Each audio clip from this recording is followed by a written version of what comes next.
अखेर नगर परिषद निवडणुकीचा कार्यक्रम जाहीर झाला असून आता वेध लागले आहेत ते उमेदवारीचे। मागील काही दिवसांपासून उमेदवारी संदर्भात राजकीय पक्षांच्या बैठकाही झडायला लागल्यात। मात्र रात्र थोडी सोंगे फार अशी इच्छुकांची अवस्था झाली आहे। मतदानाला अवघे 28 दिवस शिल्लक राहिल्याने उमेदवारी मिळवण्यापासून तर मतदारांच्या गाठीभेटीपर्यंत या साऱ्यांची अगदी मॅरेथॉन करावी लागणार आहे। त्यातच यंदाही थेट जनतेतून नगराध्यक्ष निवडून जाणार असल्याने या नगर परिषद निवडणुकीला एक वेगळेच महत्त्व प्राप्त झाले आहे। निवडणूक जाहीर होताच स्थानिक पक्ष बैठकांच्या माध्यमातून इच्छुकांची मते जाणून घेत आहेत। यामध्ये राष्ट्रवादी, भाजपा यांच्या मुलाखती बैठका पार पडल्या आहेत।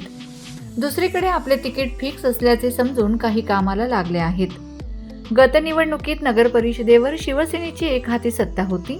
शिवसेना 11, राष्ट्रवादी 4 तर काँग्रेस 2 असे पक्षीय बलाबल होते। यावेळेस चित्र पालटले आहे। राष्ट्रवादीचे 2 नगरसेवक आमदार सुहास कांदे यांचे नेतृत्व मान्य करून शिवसेना शिंदे गटात डेरेदाखल आहेत।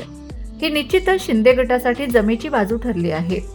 दुसरीकडे सलग 2दा नांदगाव विधानसभा निवडणुकीत माजी आमदार पंकज भुजबळ व त्यांच्या पाठोपाठ माजी खासदार समीर भुजबळ यांना पराभव पत्करावा लागल्याने राष्ट्रवादी अजित पवार गटात काहीशी अस्वस्थता आहे। या निवडणुकीत भुजबळ ताकदीने लढणार की नाही हा प्रश्न अजूनही गुलदस्त्यातच आहे। थेट नगराध्यक्ष पदाचा चेहरा निश्चित करताना पक्षांचा कस लागणार आहे, कारण त्यावरच नगरसेवक पदाची उमेदवारी अवलंबून असल्याचे मानले जाते। नगराध्यक्ष पदासाठी शिवसेनेकडून माजी नगराध्यक्ष राजेश कवडे, अरुण पाटील, चेतन पाटील, माजी नगरसेवक किरण देवरे आदी प्रमुख नावं चर्चेत आहेत। भाजपाकडून व्यापारी जिल्हा आघाडीचे दत्तराज छाजड, संजय साणप यांचे तर शिवसेना ठाकरे गट संतोष गुप्ता आदींची नावं अग्रक्रमाने घेतली जातात।